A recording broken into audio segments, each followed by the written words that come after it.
Cycle of Pain by Mikos Zavros. Exterior general olive tree.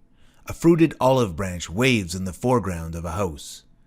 Interior Brian's house, moments later. An olive tree frames the window of the house. Brian Bowers, 40s, sits at his computer. He furiously types, and then stops. He is very tense, despite the middle-class presentation. Screen, you have taken everything from me. You are disgusting. I hope you rot in prison before giving you a lethal injection. If I had it my way. He stops to take a breath and a swig of whiskey. He snarls into his letter. Screen, you and your kind will never know love or accomplishment. You're too busy blaming others for your... He types but becomes frustrated. Come on. You and your... He gets up, breathing hard. Interior Brian's house, hallway, later. Brian leans in the doorway to his teenage daughter's room. He looks on the wall. A plaque. Winner Creative Writing Contest. Cycle of Pain.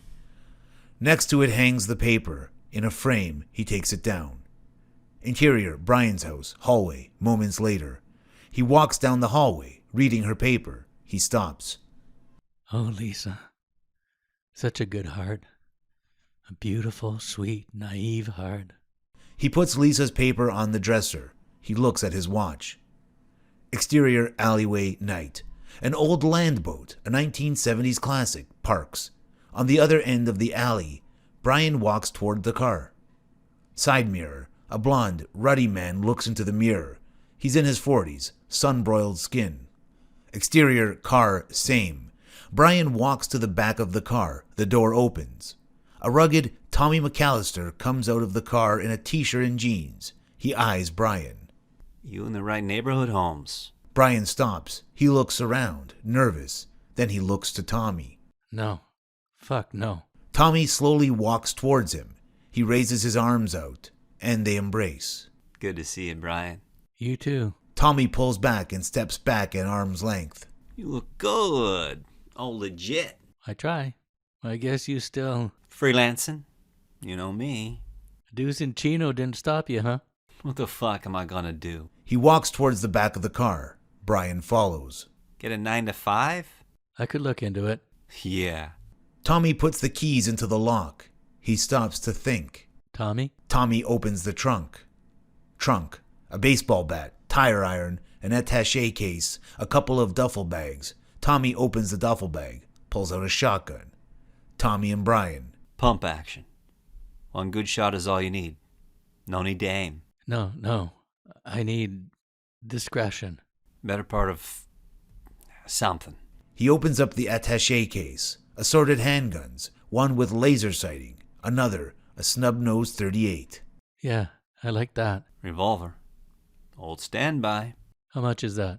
For you... 300. Brian takes it in his hand. The weight of it makes him realize his intentions. You got this planned out? Oh, shit. What? I'm supposed to make a victim's impact statement in court. Metal detectors. You are in luck, my man. I have just the thing. Tommy takes the .38 and puts it back in the case. He reaches around for a paper bag. He pulls out a white PVC doohickey. How about a fiberglass slingshot? Huh? I'm just fucking with you. Plastic gun. Good for 2 shots. You're kidding. I shoot you not, gringo. Gotta be fairly close. And you will be. He pulls out a shiny metallic rectangle. Comes with this. A belt buckle that houses 2 bullets.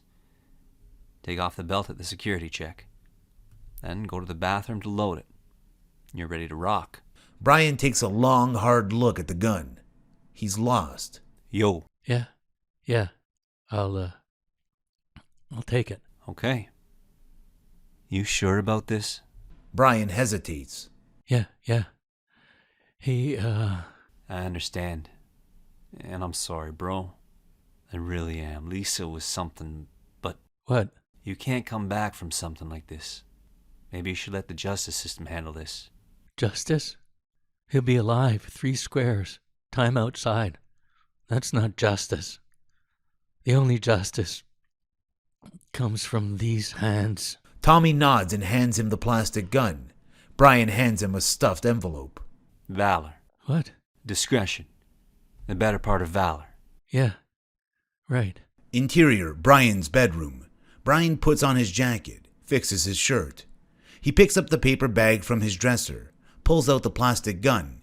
He looks it over, then puts it in his jacket pocket. He relaxes his arms, then tries to pull it out fast. It gets caught. Fuck. He tries again. A little better. He puts the gun back in his jacket and reaches into the paper bag. He pulls out the belt buckle, opens the back compartment.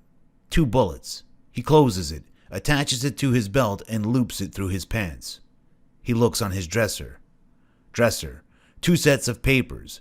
One his daughter's paper and the other his statement. Brian's bedroom. He looks in the mirror, takes a breath. He grabs papers and shoves it into his jacket pocket. Interior court building lobby, security check, day.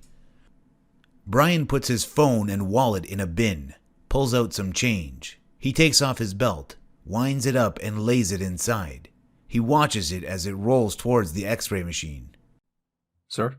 Oh, yes.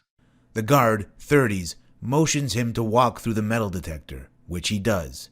He turns to watch for his bin. The belt stops. The screener calls the guard over to the monitor. They scrutinize something. Brian tenses. The belt starts up and a backpack comes out, then his bin. Brian is busted. Brian's face, as he fights a freakout. Sir? Sir? Lobby. Sir, is this yours? What? I said, is this yours? Guard holds the backpack, but he's a deer in headlights. That's mine. Step over here, please. Brian watches the man walk to a separate counter. Here you go, sir. Brian looks up to see his items in the bin the guard holds. Oh, yes. Thank you. Interior, bathroom.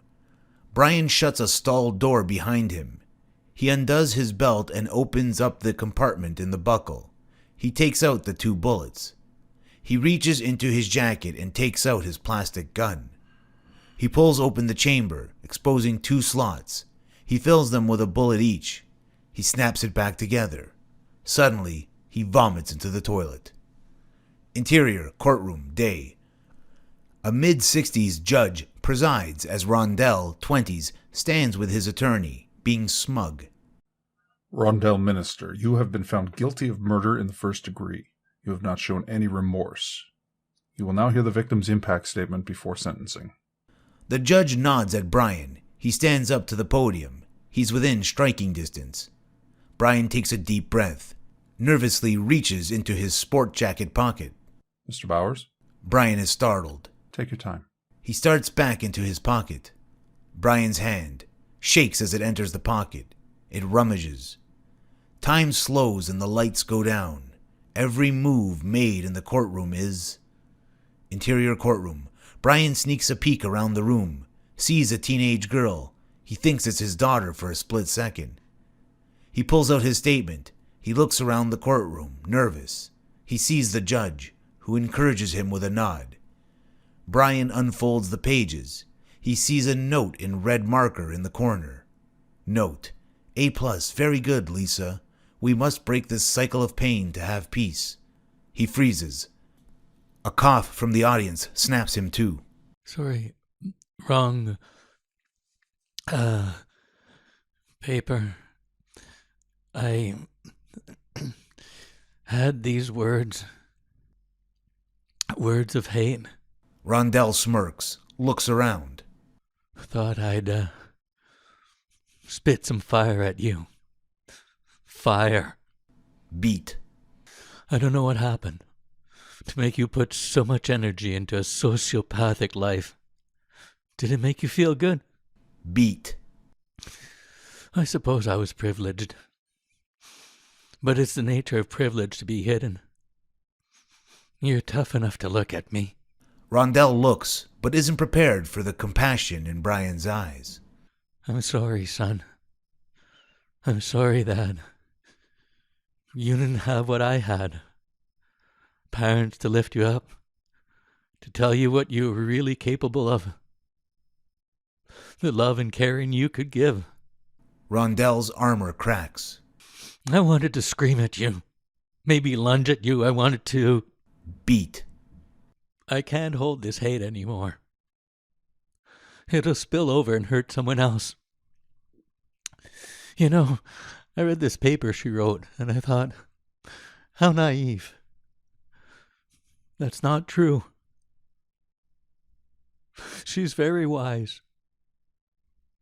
We can't go round and round like this. It has to stop. This cycle of pain. Brian takes a breath.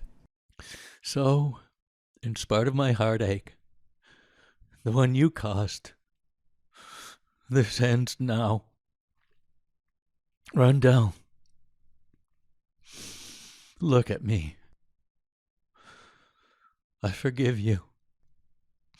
I forgive you. Rondelle is hit hard. Brian folds the pages and puts them back into his jacket. His hand lingers. Brian. He exhales and turns to leave. Rondelle is doubled over. Broken. He mumbles, I didn't. Brian continues past the divider to go out the door. Behind him, Rondelle staggers up onto his feet. Mr. Bowers, I'm sorry. I didn't mean for it to happen. I'm sorry. A bailiff holds him up by his arm as he staggers. Brian looks and nods at him. He exhales. The end. Fade out.